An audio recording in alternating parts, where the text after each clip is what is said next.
T. I use she, her pronouns, and I am the co-director for the Washington chapter of Next Generation Politics, where I help organize voter registration drives and set up civic discussions. And today I'll be taking over the Next Gen Poll account to talk about voting and activism.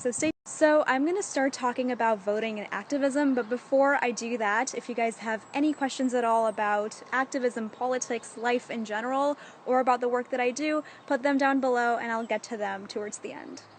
Turnout, and Pew Research Center even reported that the US trails behind other developed nations in its voter turnout. And one of the biggest reasons why we don't go out and vote as much is because people feel like their voice doesn't matter or their vote doesn't. What could a single vote do, right? Turns out a lot. When we go out and vote, we can literally shift the outcome of an election. Nonprofit Vote recently reported that many elections are decided by less than 100 votes, which is why your voice matters so much.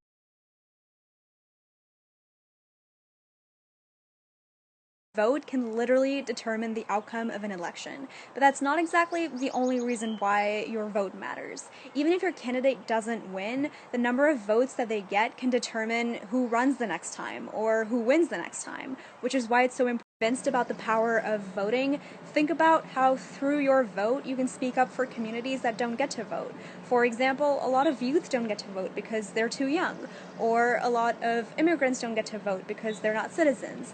And so by going out and voting, you speak up for them as well. And you speak up for issues that you care about, which is why it's so important to use your voice. That being said, I think it's also important for us to go out and vote to honor our history, because so many communities in the United States have fought for the right to vote for hundreds of years. And the reason why voting is a right today is because of their act. If you're eligible to vote but you haven't registered to vote yet, then do it as soon as you can.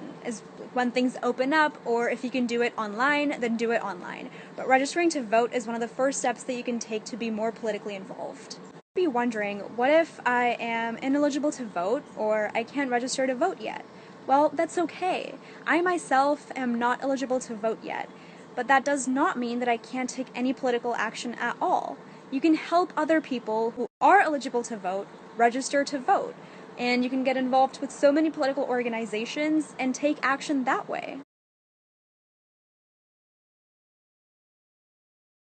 For them, that's a really great way to help out.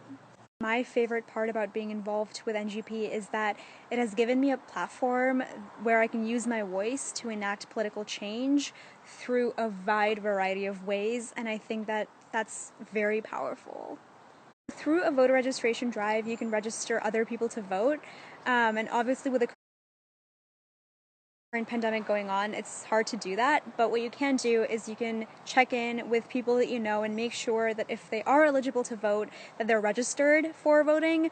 The way that the chapters work is that I work with another co-director, and we have a team of district directors who are responsible for different counties across Washington, and they set up clubs and voter registration drives throughout these counties, and that's how it works.